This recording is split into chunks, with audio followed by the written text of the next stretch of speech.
passé. Voilà. On avait dit la semaine dernière, pas la semaine dernière, non, ça fait déjà combien de temps? Ça fait 3 semaines? 3 semaines. 3 semaines. Oui, oui. Qui est-ce qui est parti là? Liliane. Yann, elle a décroché.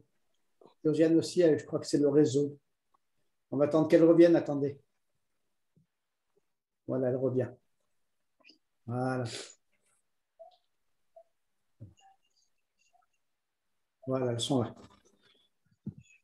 Alors, donc on avait dit, on avait donné l'exemple d'abord, on avait dit que la réprimande, réprimander quelqu'un, faire ce qu'on appelle une tochacha, je crois qu'on va mettre en galerie, c'est plus agréable. Hein. Voilà, comme ça on se voit tous. Alors Liliane, elle n'est pas connectée encore. Si, c'est bon? J'avais perdu la connexion, je suis désolée. Est-ce que vous me voyez du coup ou pas? Je me vois non, pas. on ne voit pas, on ne voit pas. Et Rivka, on ne la voit pas non plus. C'est juste une image qu'on voit. C'est joli, mais c'est un peu flou, mais ce n'est pas aussi joli que vous quand même. Hein. Voilà, ça y est. Voilà, voilà. Voilà, c'est plus agréable de voir votre visage. J'ai faire exprès, hop, ça s'est éteint. Je suis désolée. Bon, alors peut-être qu'on va faire les présentations cette fois-ci, David. Oui. Hein, donc, Sylvie est une amie de longue date.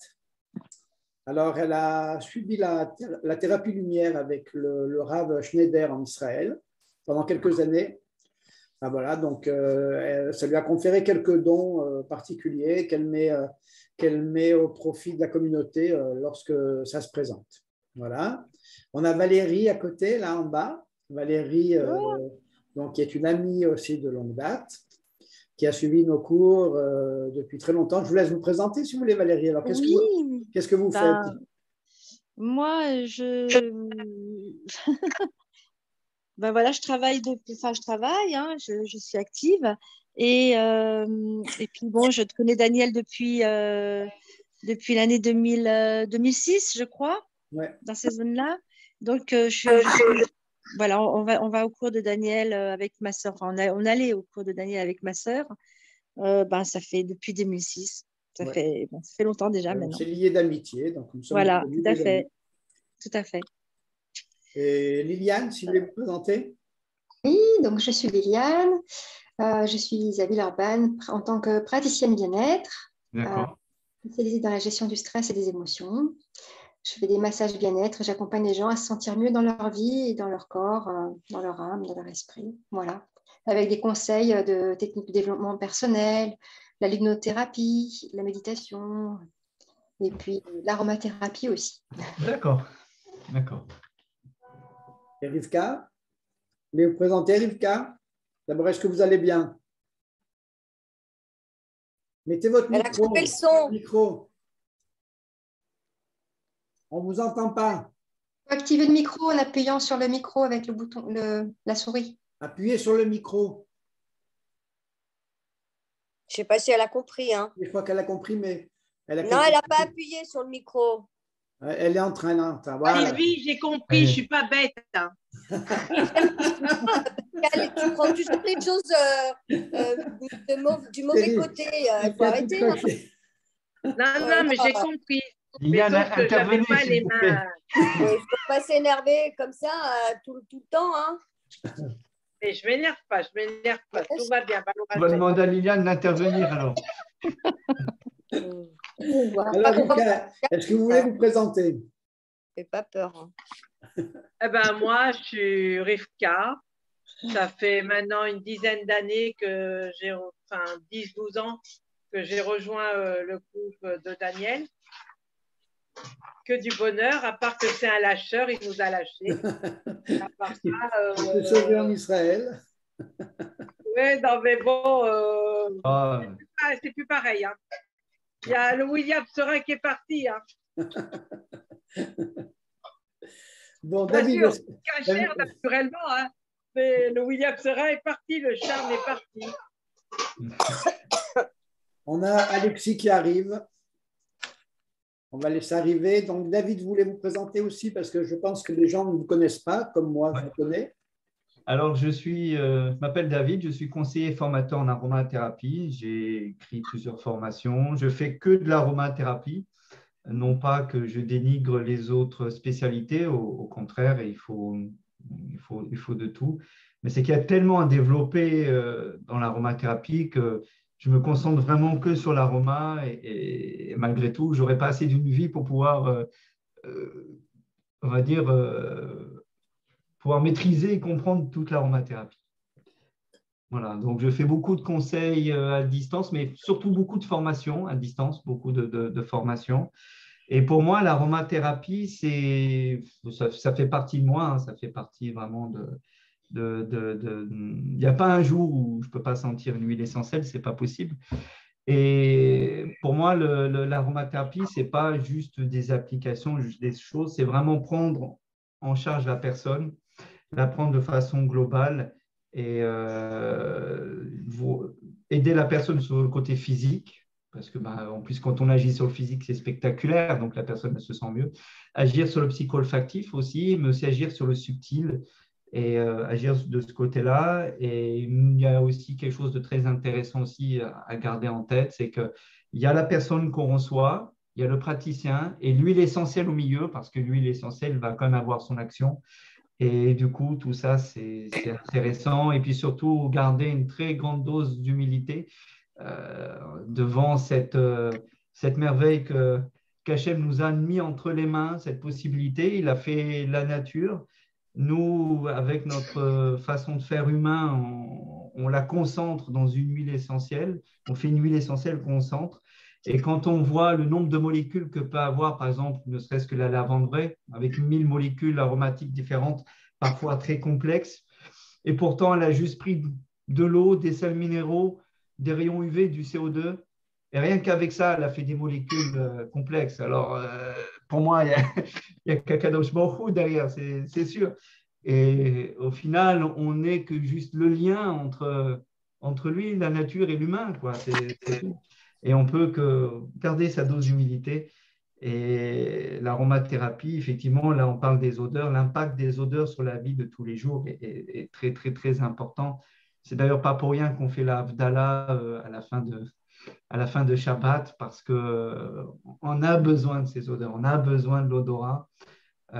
Et malheureusement, on ne l'utilise plus beaucoup, mais de moins en moins de notre société, alors qu'au final, notre odorat, c'est pour nous une source d'information quand on y prête suffisamment d'attention.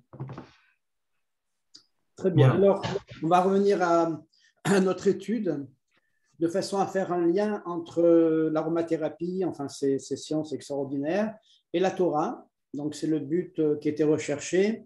Parce qu'on sait que, en fait, la source de toute chose qui existe dans ce monde, elle se trouve dans la Torah. Donc, c'est le travail que l'on fait d'aller chercher à la source et non pas de ramener les choses depuis la chose vers l'endroit. Donc, la Torah, de la Torah émane tout ce qui est concret ici dans ce monde, toute la réalité concrète qu'il y a dans ce monde-là. À nous maintenant d'aller découvrir et d'aller faire le lien, mais dans sa source, de toutes les informations qu'on nous a données et de toutes les splendeurs que l'on découvre au fur et à mesure du temps que la science est capable de mettre au point des nouvelles techniques pour pouvoir effectivement nous faire découvrir des merveilles sensationnelles, notamment au niveau de l'aromathérapie. Alors, on est parti d'un texte du livre de Rabbi Nachman, le Likutei Moharan, et on est allé voir dans le deuxième volume du Likutei Moharan, la leçon 8, qui nous explique que faire une remontrance à une personne est une mitzvah de la Torah, mais qui n'est pas donnée à tout le monde. Alors, on est parti de cette première idée-là, et on va voir que petit à petit, on va découvrir quel est le lien avec l'odorat, avec les odeurs, et quel lien l'odorat et les odeurs, d'une façon générale, a avec le bien-être humain ou même l'évolution de l'être humain, comme on va le voir un peu plus tard. Alors, à propos de ça, d'ailleurs, il faut bien ramener une chose quand même qui est essentielle, c'est que on sait, selon les textes du prophète Ishaïaou, que le Mashiach, une des missions du Mashiach, ça sera venir juger le monde. Alors on dit de quelle manière il jugera? Il jugera par l'odorat. D'accord? Ça, c'est une chose qu'on trouve déjà, une référence qu'on trouve déjà dans la Torah. Maintenant, une deuxième source qu'on va ramener dans la Gemara, le Talmud de Babylone. Alors, c'est un des traités de Shabbat. Dans une des pages, on trouve là-bas que un des grands maîtres de la Torah, un Amora, explique que l'odorat est lié à la taharat lev, à la pureté du cœur. Et pour exemple, il donne un exemple là-bas, que son fils, le fils donc, de ce grand rabbin, est capable de distinguer uniquement par l'odeur entre deux espèces de dattes. Et il dit, de là, je déduis que mon fils possède une taharat alev, une pureté de cœur très très fine, très, très puissante. Alors ça, c'est une deuxième référence à l'odorat qu'on va trouver dans la Torah. Une autre chose oui. Celui-là, il nous donnait les cours de Torah à Lyon. Daniel Zécri. Je ne vous entends pas, c'est Madame Roche. On ne vous voit pas, Madame Roche. Ah, vous ne me voyez pas. Non, allez. Répétez votre phrase. On n'a pas entendu.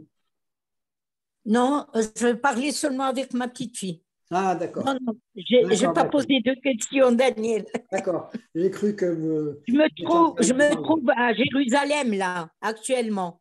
Ah, ben il faudra qu'on se voit. Alors, lundi, si Dieu veut. Donnez-moi. Je vous appellerai demain, si Dieu veut. Avec plaisir. Ça irait de passer vous voir. Lundi, normalement, je dois avoir des petits patients à Jérusalem. Alors, il est possible. Je vous donnerai l'adresse. Je suis chez ma fille à Ramoth. Ramoth, oui, bon, c'est pas très loin, Ramoth. D'accord. On s'appelle demain. On s'appelle demain, si Dieu veut. Avec grand plaisir. Alors, on continue le cours. Alors, regardez. Oui. Il y a, lorsque Noé, est sorti de l'arche, on dit qu'il a fait des sacrifices pour remercier Dieu, donc d'avoir été sauvé, lui et sa famille. Maintenant, lorsqu'il fait ses sacrifices, la Torah parle de quelque chose d'extraordinaire, c'est que l'odeur des sacrifices est montée vers Dieu, et Dieu en a trouvé un plaisir immense. C'est marqué qu'il a eu Re'ach Nichoach, une odeur, un Nichoach de satisfaction, de plaisir. Alors c'est quand même, tout ça, ça doit nous amener à réfléchir quelle est la place de l'odorat, quelle est la place des odeurs dans l'évolution de l'être humain, et quelle est sa fonction par rapport à ce qu'il est lui-même et par rapport à son créateur. Alors regardez, quand on dit que Noach provoque une odeur agréable à Hachem, pour Hachem, il faut comprendre qu'est-ce que ça veut dire.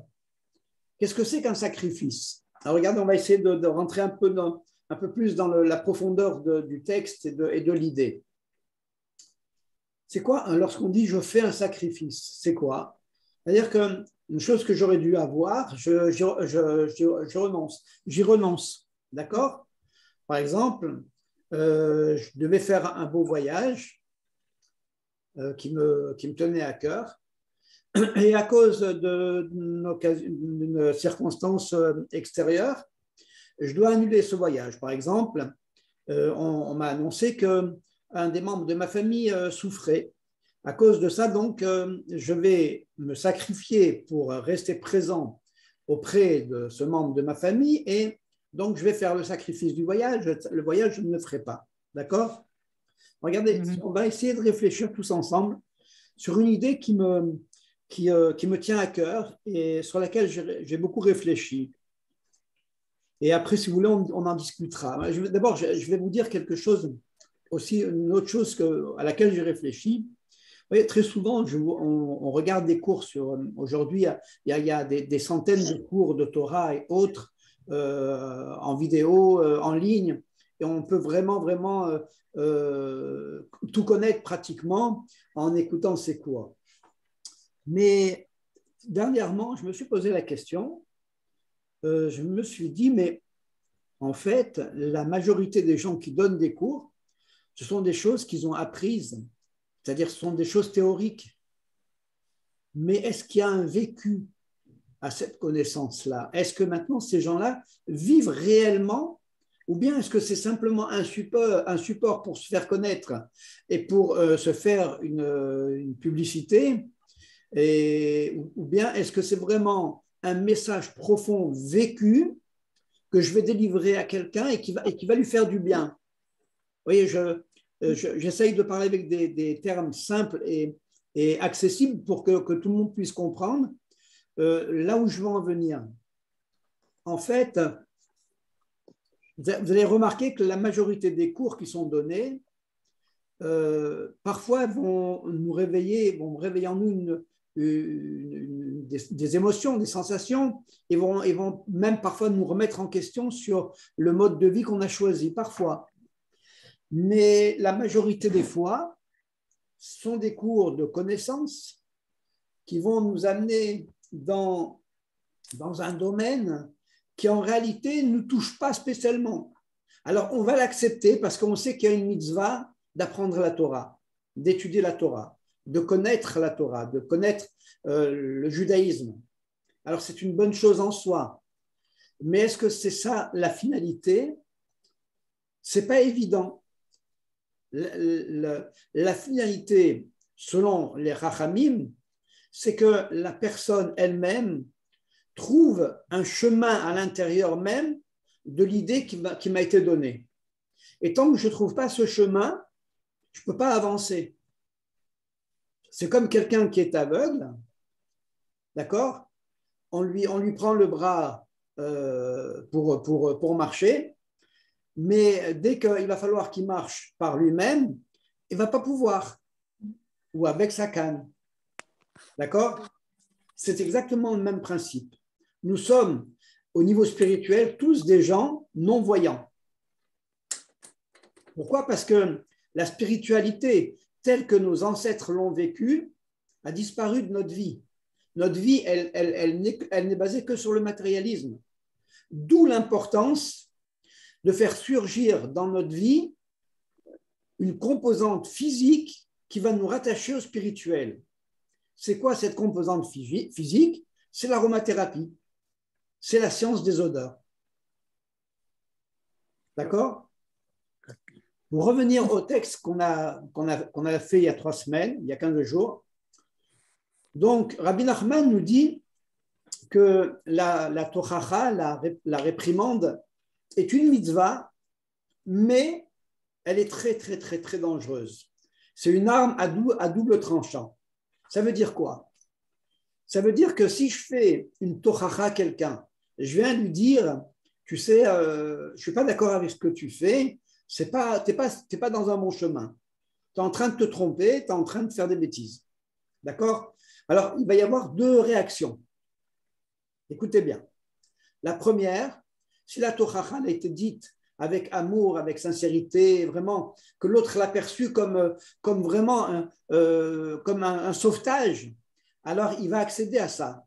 Il va le comprendre, il va dire oui, oui, effectivement, tu as raison, là, je n'ai pas pensé, aux conséquences, et ok, je vais rectifier, je vais m'amender. D'accord? Mais la majorité des cas, la tochacha, elle vient pour vexer, elle vient pour rabaisser. Quelle va être la conséquence? Non seulement je ne vais pas obtenir gain de cause par rapport à la réprimande que j'ai faite, mais je vais obtenir l'inverse. La personne, elle va s'entêter dans ce qu'elle fait.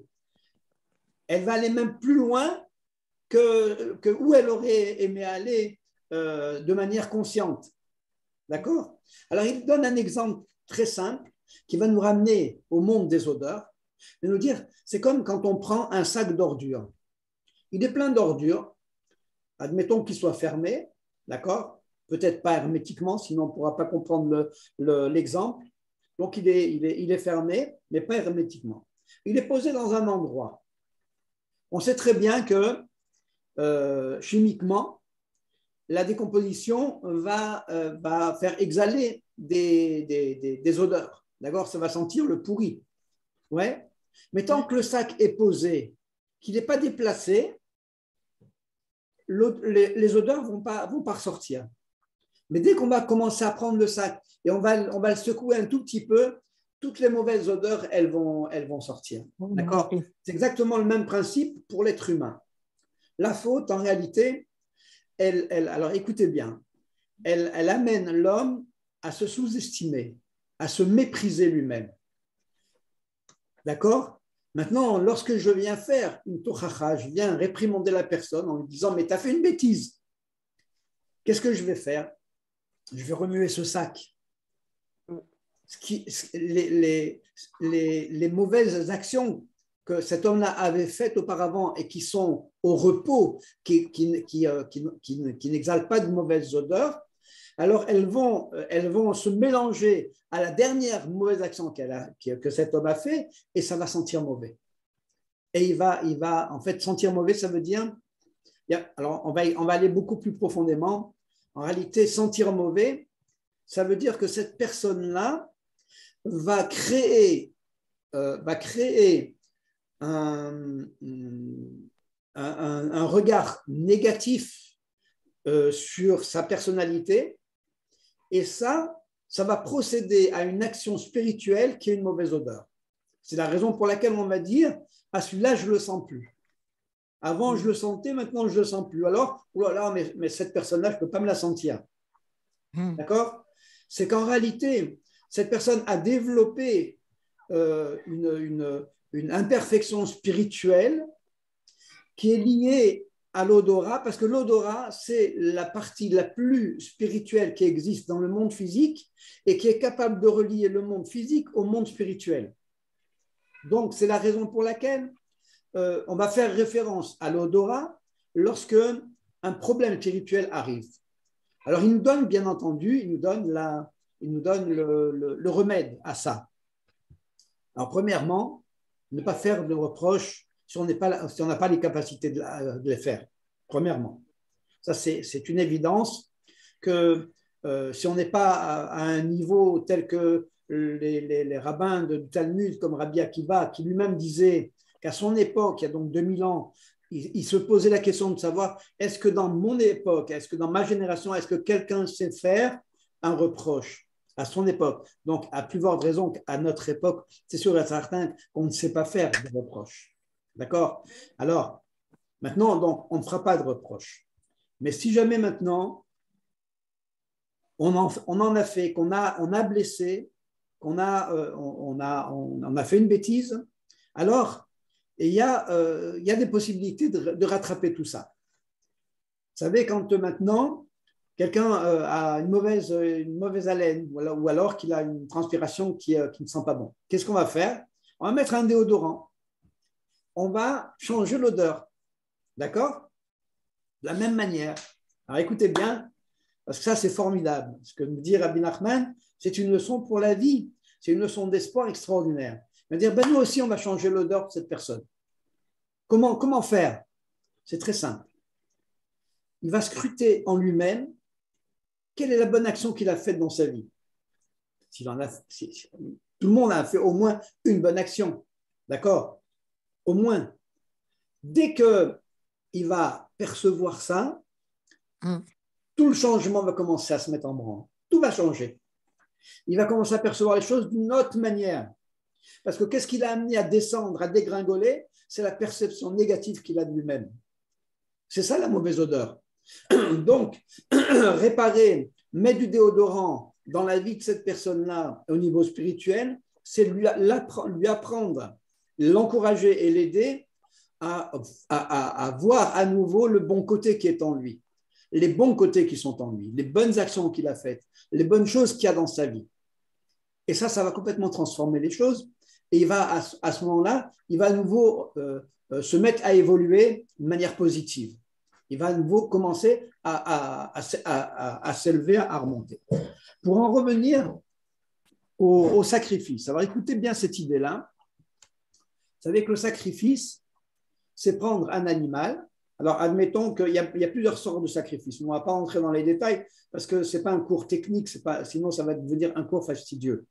Moi, ce que je veux, c'est discuter avec vous, c'est présenter des idées, les discuter, voir s'il y a quelque chose à rajouter, quelque chose à enrichir, ou s'il y a quelque chose, au contraire, qui paraît être faux et sur lequel on peut discuter. Moi, personnellement, je n'ai pas de science infuse. Ce que j'apprends, je l'apprends dans les livres, notamment dans les livres de Rabbi Nachman. Mais ce que je voulais dire, c'est que la chose principale de mon étude, c'est le vécu de l'idée. C'est ce que je veux ressentir à l'intérieur et qui va m'amener à pouvoir progresser et à faire progresser l'autre. C'est-à-dire cette force-là, qui est une force motrice, elle va m'amener à progresser et cette progression va amener à progresser mon entourage. Ça s'appelle une étude fertile. C'est une étude, c'est comme quand on met une graine en terre et qu'on va l'arroser pour pouvoir qu'elle donne des fruits, qu'elle donne des arbres, qu'elle donne quelque chose de formidable. D'accord? Maintenant, excusez-moi, j'ai la gorge qui est un peu prise. Vous m'entendez là? Oui. Ouais? Oui. Vous m'entendez, David? Donc, Oui, je vous entends. Alors, après cette mise au point, c'est-à-dire bien vous faire comprendre que je n'ai pas de science infuse, que je ne me considère pas du tout comme un professeur, comme quelqu'un qui enseigne et quelqu'un qui peut me placer au-dessus des gens qui sont en face de moi et qui veulent apprendre de moi. Alors, ça, c'est une mise au point pour moi qui est très, très importante parce que je ne veux pas qu'il y ait de méprise. Je ne veux pas qu'on se trompe sur ce que je suis, sur ce que je sais. D'accord? Voilà. Alors, ça, c'est une chose. Maintenant, en revenant au sacrifice. Alors, écoutez bien, regardez cette idée-là. Le sacrifice, c'est quoi? C'est d'amener un animal au Beth Amikdash et lui faire la shrita, le tuer. Alors, l'idée qui m'est venue, c'est que, surtout aujourd'hui, on parle beaucoup des animaux, de la vie des animaux, de ne pas faire souffrir les animaux, etc. Puis je me suis dit, mais quand même, cette idée-là, c'est quand même quelque chose de... C'est dur. Prendre un animal, le sacrifier, à la limite, ne pas manger sa viande, mais par exemple, c'est un korban ola, on prenait la totalité de l'animal et on le mettait au feu. Donc, quelque part, c'est un peu cruel. C'est un peu cruel. Alors, l'idée m'est venue, alors peut-être que je me trompe parce que j'en ai parlé à des gens qui étudient à Yeshiva, ils m'ont dit non, l'idée, elle est bien, on ne sait pas.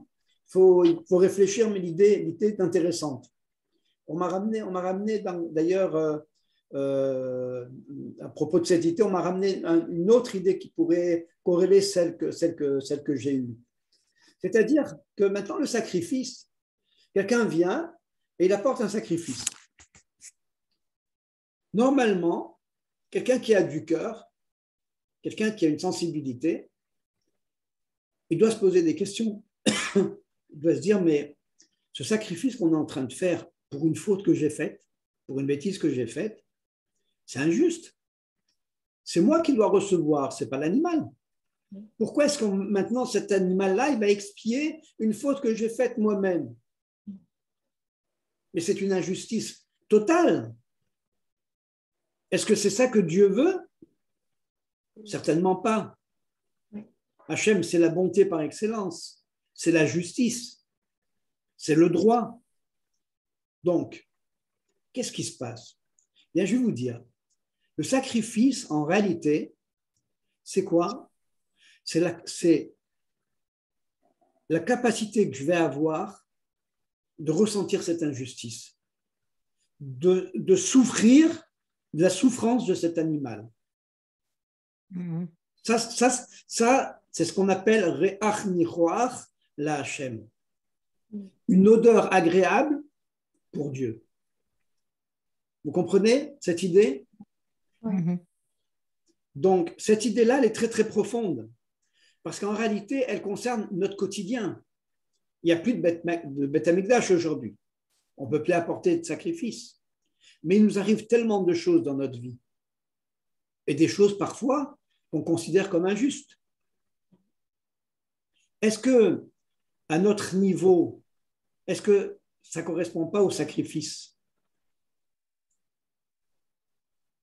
Comprenez mon idée? Alors, je vais vous dire, ce qui m'a amené à cette pensée, c'est aussi l'aromathérapie.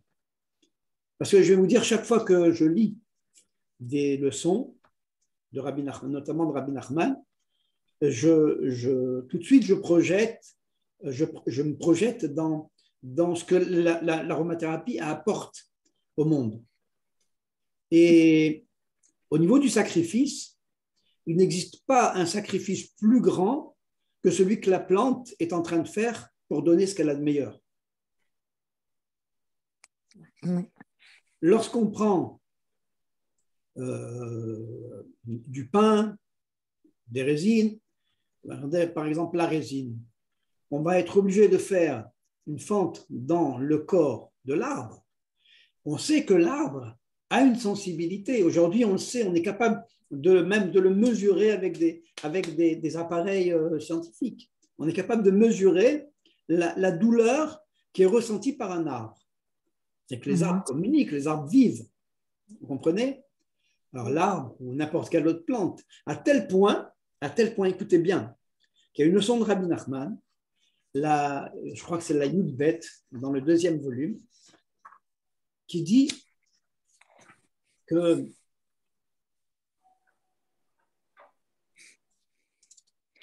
quand un homme veut prier, c'est la Yud Aleph, la 11. Quand un homme veut prier, il sera confortable pour lui et agréable d'aller prier dans un champ. Pourquoi? Parce que chaque herbe qui est un organisme vivant et spirituel va venir apporter sa contribution à ma prière et permettre à ma prière de monter davantage.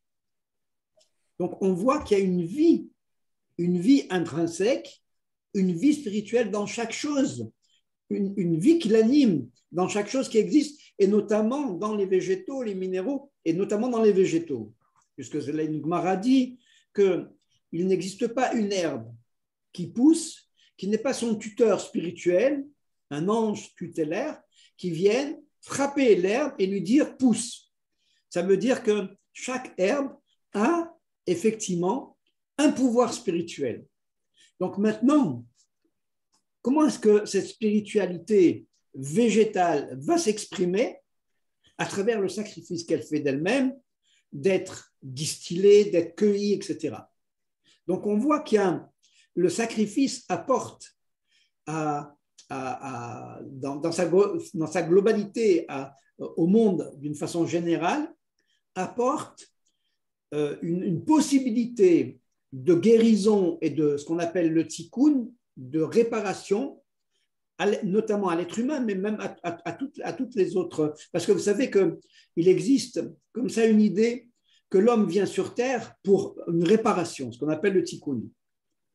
Mais tout ce qui l'entoure, que ce soit les objets familiers de son environnement, ou que ce soit les choses qu'il va utiliser comme sa nourriture, les végétaux, l'animal, etc., chaque chose procède de ce tikkun-là, du tikkun de l'homme. Donc, lorsque je me répare, je répare aussi tout ce qui est autour de moi. Vous comprenez? Donc, cette spiritualité qui est véhiculée par la plante, elle a cette mission-là de faire accéder à l'homme à son tikkun, lui permettre d'arriver à son tikkun. D'où l'importance d'utiliser les huiles essentielles notamment, tout ce qui est olfactif, et pas que, pour être un support à l'élévation de l'être humain et lui permettre d'avoir, écoutez bien, d'avoir un cerveau qui fonctionne. C'est quoi un cerveau qui fonctionne? Écoutez bien. Toute cette leçon est très profonde, comme vous pouvez le voir vous-même. Je n'invente rien, j'ai pris de plusieurs endroits dans le livre, et c'est des choses que j'ai ressenties moi-même, que j'ai mûries, que j'ai réfléchies, de façon à les apporter de manière consommable, c'est-à-dire de façon à ce que vous puissiez vous-même les ruminer et les utiliser pour vous à bon escient. Qu'est-ce que ça veut dire qu'un cerveau marche bien ou qu'il ne marche pas bien? Je vais vous dire. Il y a un principe comme ça, qu'un homme qui est joyeux, c'est quoi un homme qui est joyeux? C'est un homme qui est accompli. C'est un homme qui est relié à sa capacité spirituelle, à son pouvoir spirituel. Ça fait pénétrer dans le cœur de l'homme une joie qui est de longue haleine. Ce n'est pas une joie superficielle qui va s'évaporer à la moindre occasion. Comment est-ce qu'on peut tester ça? C'est que lorsqu'il nous arrive des bricoles, des mauvaises choses dans notre vie, eh bien, cette joie-là, malgré tout, elle persiste, elle reste, elle alimente notre cœur. C'est d'ailleurs très, très bon pour la santé, ceci dit. Mais maintenant, pour parvenir à cette simcha, alors, il me faut des outils. Il me faut des outils. Comment parvenir à cette simcha?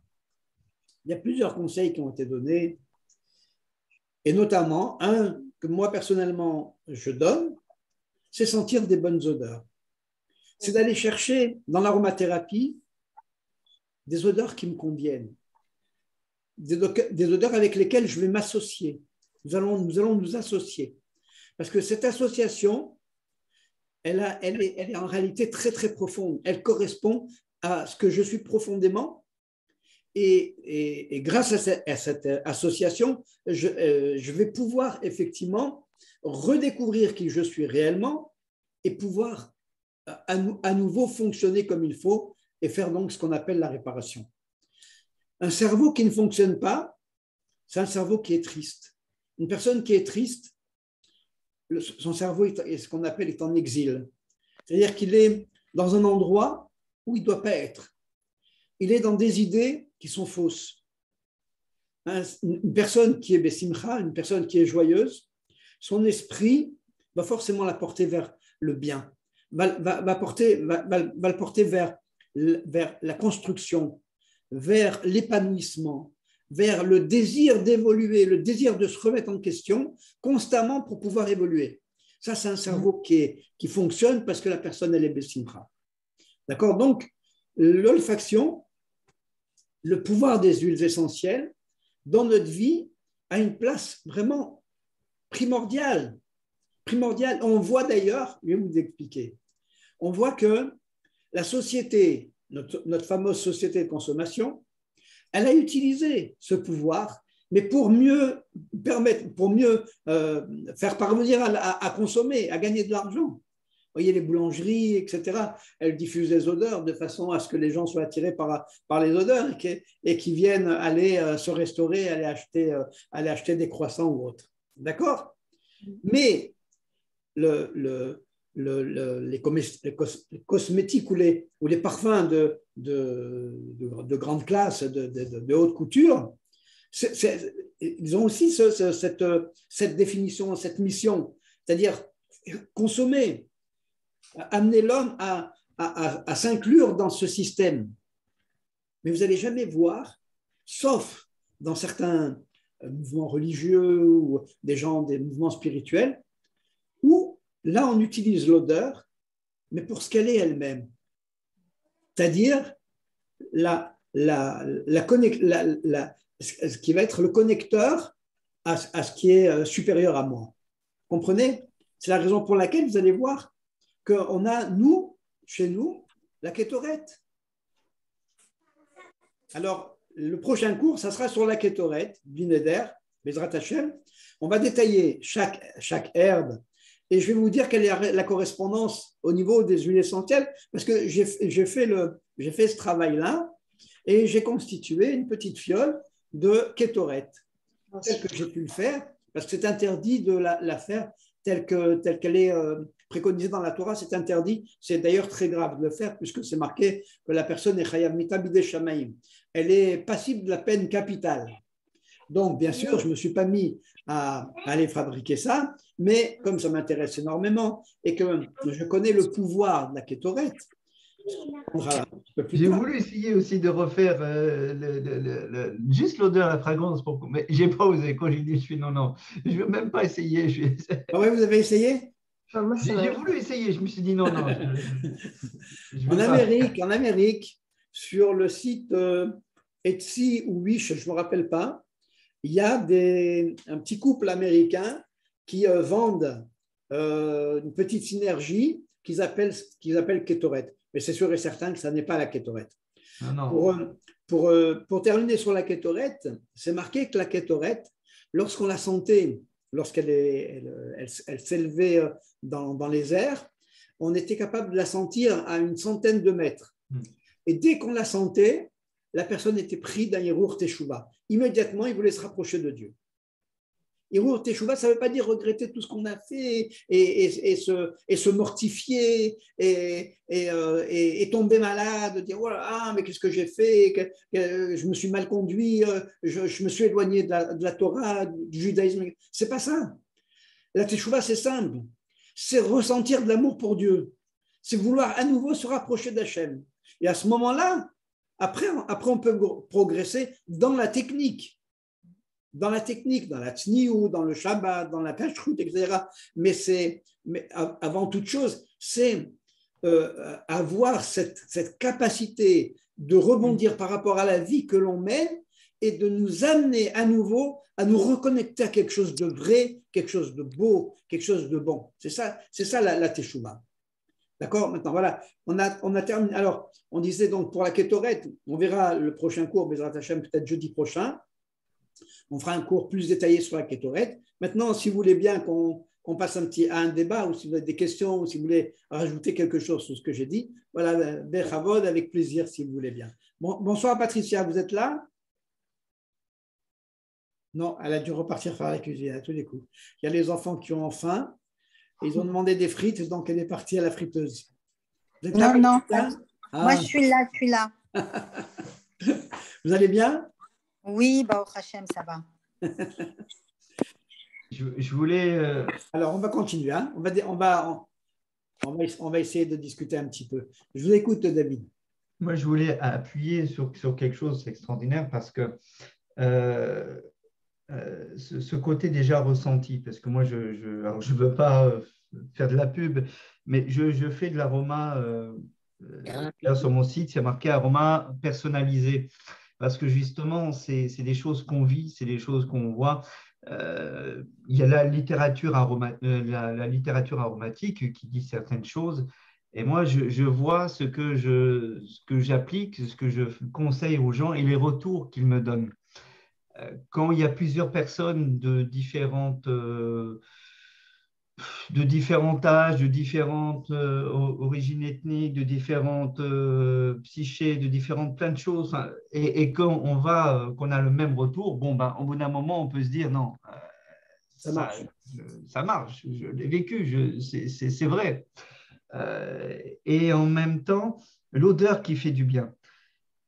Souvent, moi, quand je fais, enfin, c'est pas souvent, c'est même quand je fais un conseil, c'est pour ça que je fais moins de conseils à distance parce que je le fais qu'avec des personnes qui connaissent des huiles essentielles, qui ont déjà des huiles essentielles.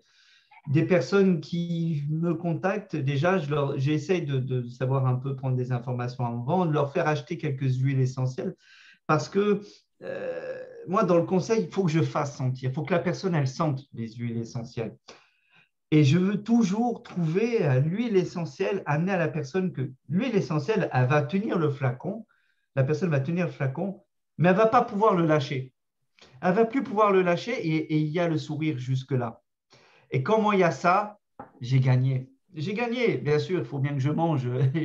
J'ai des enfants à la maison, ça a faim. Mais c'est déjà mon premier salaire. Déjà, je dis Baruch Hashem. Il m'a permis de faire en sorte que cette personne a le sourire. Et combien de fois je vois des personnes qui arrivent, j'arrive, je vais voir où elles viennent, elles sont fermées, elles sont fermées, elles sont vides. Et elles sentent l'huile essentielle qui va leur correspondre. Et là, à ce moment-là, il y a le sourire et elle monte. C'est ce que je vois. Il y a cette connexion qui se fait et c'est extraordinaire. Et quand j'ai trouvé ça, je suis content. Et c'est pour ça que je dis qu'il y a l'huile essentielle au milieu. Comme j'ai dit, pour moi, alors c'est peut-être un peu surimagé, mais pour moi, il y a deux triangles. Hein. Il y a deux triangles, et quand on superpose deux triangles l'un sur l'autre, hein, ça fait la Magen David. Parce qu'on a justement, quand on regarde ces deux superpositions de triangles, il y en a un qui va vers le haut, l'autre qui va vers le bas, justement cette connexion entre le matériel et le spirituel, parce que, comme je disais, même un écho, Kadosh Baruch Hu, il nous a fait dans ce monde matériel. On est le lien, cette notion de malchut de la dernière sphira, justement, de cette connexion entre le spirituel et le matériel. Il nous faut les deux. Si on est trop spirituel, eh ben, à la fin, on demande à Hachem de sortir nos poubelles, mais on va avoir un problème. Par contre, si on est trop dans le matériel, ben, on se coupe de lui aussi. Donc, ça ne va pas. Il faut cette… Et justement, avec un flacon d'huile essentielle, on arrive à remettre les gens avec cette connexion parce que la personne, elle vit et que ça soit n'importe qui, des gens qui ne sont pas du tout croyants, des gens qui sont n'importe quoi ou même qui sont croyants vers d'autres. Et bon, tout le monde peut se tromper, mais cette personne, elle revit et on sent une connexion avec ce qu'elle veut, mais on sent quelque chose. Et c'est vrai que c'est extraordinaire et le pouvoir qu'a l'olfaction dessus, c'est vraiment magnifique. Et généralement, cette personne ne va pas pouvoir lâcher le flacon. Mais au bout d'un moment, ça y est, c'est suffisant pour passer à une autre étape. Et donc, la personne va vers une autre huile essentielle parce qu'elle a évolué. Il y a eu une action, elle a évolué. Et c'est ça qui est très intéressant et de voir jusqu'où après la personne peut aller. Et même peut-être vers la suite, a de moins en moins besoin d'aller vers l'huile essentielle parce qu'elle s'est rechargée, elle a cette capacité à aller elle-même. Et bon, ben, des fois, il y a des périodes où c'est un peu plus difficile et hop, la personne a besoin de prendre cette béquille aromatique. Moi, c'est comme ça que j'appelle une béquille aromatique pour pouvoir justement rebondir sur la vie, rebondir et se recharger et puis aller, parce que ce n'est pas une finalité, il ne faut pas… Ah ben, j'ai ça, j'ai besoin de cette huile essentielle, là j'ai besoin de ça, j'ai besoin de cette huile. Non, il faut faire ce travail en nous aussi. Mais voilà, et effectivement, quand vous avez dit ça, ce côté se faire du bien, de redonner du plaisir, se réveiller, se reconnecter avec l'huile essentielle, ben c'est exactement ça. C'est exactement ça. Alors des fois, ça peut être une odeur quand on n'a pas d'huile essentielle sous la main. Ça peut être froisser une personne qui a besoin de vaincre quelque chose qui traîne, ça va être attraper et qui perdure, ça va être attraper une feuille de laurier, la froisser et la sentir. Ça ne sera pas aussi puissant qu'une huile essentielle. Mais sur ce moment-là, le laurier, l'huile essentielle des vainqueurs, qui va être là, qui va aider. Bon, après, on ne va pas faire un cours d'aroma non plus. Mais oui, effectivement, c'était très intéressant et je voulais apporter ma maigre expérience là-dessus, qu'effectivement, il y a ce côté-là. Ce côté d'huile essentielle qui est presque individualiste sur ce moment et qui permet de se reconnecter, ne serait-ce qu'à la vie. Voilà. La vie, oui, très bien. Bien, parce que les problèmes majeurs aujourd'hui, c'est le suicide. Le suicide physique, mais il y a aussi le suicide moral. Et tout ça, ça vient effectivement d'un manque de joie.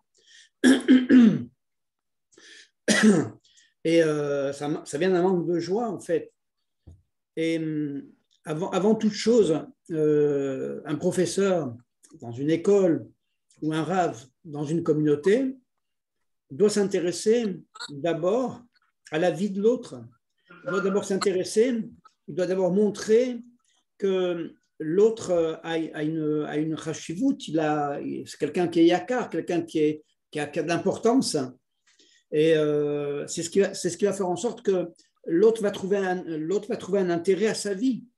Parce que sinon, si j'intéresse personne, ma vie seule, elle ne m'intéresse pas non plus. Comprenez? Alors, vous voyez, cette semaine, j'ai reçu j'ai commencé, donc il y a une personne religieuse du quartier religieux de Rehovot qui est venue me trouver donc, pour un soin. Et bon, c'est une personne déjà très sensible et puis qui se méfie un peu de la médecine conventionnelle, etc. Donc, on a essayé de discuter avec l'hébreu qui est le mien pour l'instant, donc il commence déjà à s'améliorer. Donc, on a quand même on a quand même pu échanger, on a même pu communiquer, mais j'ai vu l'apport énorme que ça a été pour lui, cette découverte des huiles essentielles notamment, et les applications des huiles essentielles. Alors, je lui ai donné plusieurs choses. Je lui ai donné quelque chose à consommer, donc très, très petite quantité, mais pour rééquilibrer un petit peu tous ces systèmes de façon à ce qu'ils deviennent harmonieux. Et je lui ai donné aussi un roll-on avec une base d'huile végétale et dans laquelle j'ai rajouté ce qui correspondait à son malaise. Et il est reparti, il était heureux. Et il m'a téléphoné 2 ou 3 fois et donc il va continuer à être suivi.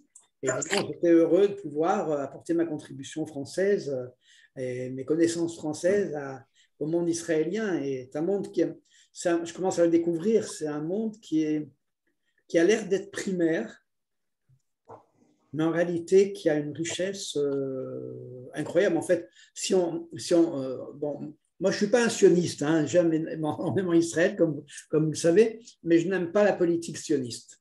Je n'aime pas les gens qui se servent de la Torah pour asseoir leurs idées et dominer d'une certaine manière politiquement le peuple. Ça, je déteste ça. Et tous ceux qui donnent des cours, il y a des gens qui donnent des cours, des rabbins qui donnent des cours, mais qui utilisent la Torah comme base à leurs idées politiques, ça pour moi, je trouve ça pas très bien. Donc, je n'écoute pas.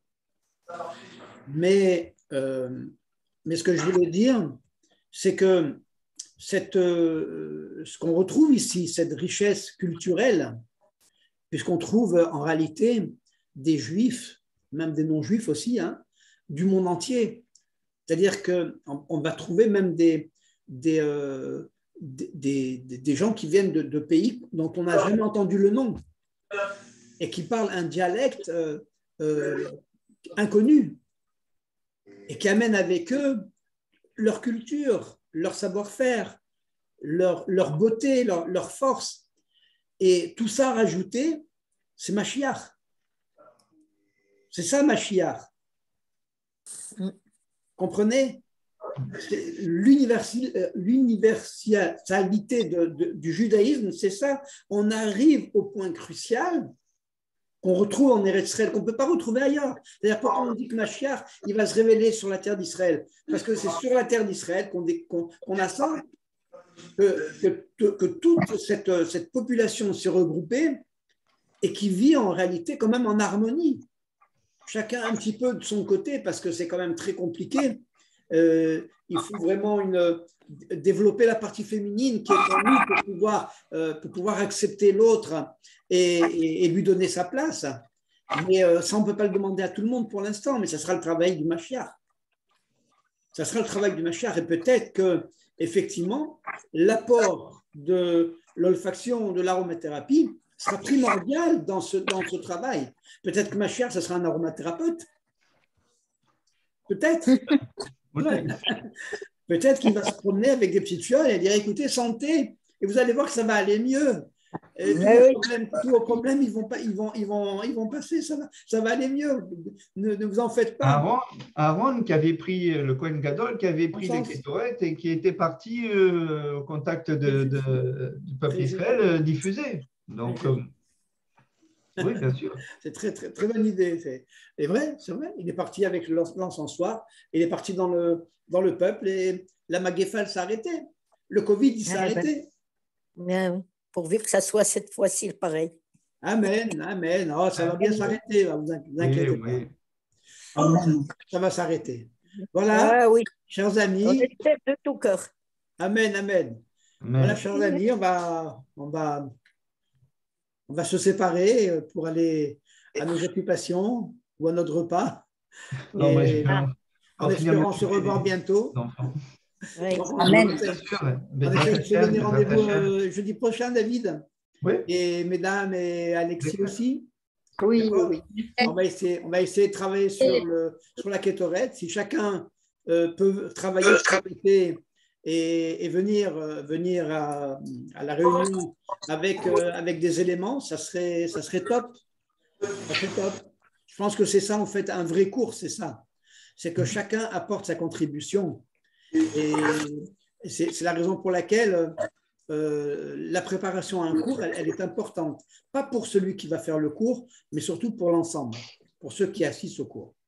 Alors, ce n'est pas un cours magistral, parce que, comme je vous l'ai dit, je ne veux pas me prendre pour ce que je ne suis pas, mais d'ailleurs, je vais vous dire, je n'aime pas préparer mes cours moi-même, parce que après, il manque de spontanéité, il manque de vie. Mais on peut ramener un sujet et à ce moment-là, travailler sur ce sujet, après se réunir et essayer de mettre sur la table tout ce qu'on apporte. Voilà, si ça vous plaît, alors on continue. Et vous avez de grandes connaissances, Daniel. Vraiment. Bon, vous savez, on peut toujours Dieu connaître. vous bénisse. Vous savez, moi, je me rends compte que je ne connais rien du tout. Donc, je vois tout ce qu'il y a à savoir, à connaître, vraiment, je vous dis très sincèrement, je ne sais rien du tout. Vous savez, je vais vous dire, un homme comme Rabbi Nachman, qui est un prodige, on appelle ça, c'est un génie au même titre que les Avdil, parce que ce n'est pas le même domaine, mais Einstein, Rabbi Nachman, c'est un génie. Quand on sait un peu étudier la Torah, on connaît un peu les textes, on voit comment il jongle à travers tous les textes de la Torah et qu'il les connaît sur le bout des doigts. On voit que c'est un génie. Cet homme-là, lorsque ses élèves venaient le trouver, c'est les disciples de Rabbi Nachman, et on lui disait, écoutez, je ne sais rien, vous venez me voir pour apprendre quelque chose, mais je ne sais rien. Et lorsqu'il le disait, c'était réel, c'est-à-dire qu'en fait, il avait cette capacité à tout oublier pour faire en sorte que lorsque il allait enseigner, il allait retrouver des choses avec une vraie spontanéité, avec un véritable enthousiasme, avec une véritable curiosité, avec une fraîcheur. C'est ça en réalité. C'est ça qu'on doit atteindre. Oui, Alexis, il disait même, comment est-ce qu'on peut faire pour avoir le mérite d'être juif? C'est Dieu. Ça, on n'y faut rien. Bon, papa et maman et Hachem. C'est ça, exactement. Et c'est un cadeau. C'est un grand cadeau. Il faut savoir, c'est comme tous les cadeaux. Des fois, on reçoit des jolis écouteurs, là, vous savez, les Bose, là. Et puis, parce qu'on est très amateurs de musique, d'accord. Mais si on reçoit ces écouteurs qui valent une petite fortune, et qu'on n'est pas amateur de musique, ils vont rester à la cave, on va les vendre sur Amazon, comme la plupart des gens vendent leurs cadeaux. J'ai vu ça à la télévision. J'ai vu qu'il y a une grande partie des cadeaux qui sont reçus à Noël et qui sont revendus sur Amazon. Oui. C'est la même chose. Nous, on a eu un très beau cadeau. Eh ben, il faut savoir l'utiliser. Il faut chercher à savoir comment l'utiliser. Ça ne vient pas forcément tout seul. Voilà, mesdames et messieurs, dames. Merci beaucoup. David, merci. Bonne soirée. Merci à vous aussi. Shabbat shalom. Au revoir Liliane. Au revoir Patricia. Shabbat shalom. Au revoir Rivka. Au revoir Carla. Au revoir Alexis. Je vous embrasse. Au revoir. Shabbat shalom. Je vous embrasse. Bye bye. C'est un vrai plaisir. J'attends vos coups de fil. Hein. Un vrai plaisir. Si vous êtes sur Jéru, avec plaisir, Daniel. À bientôt. Si vous êtes sur Jérusalem. Je vous appelle. Oui? Je vous appelle.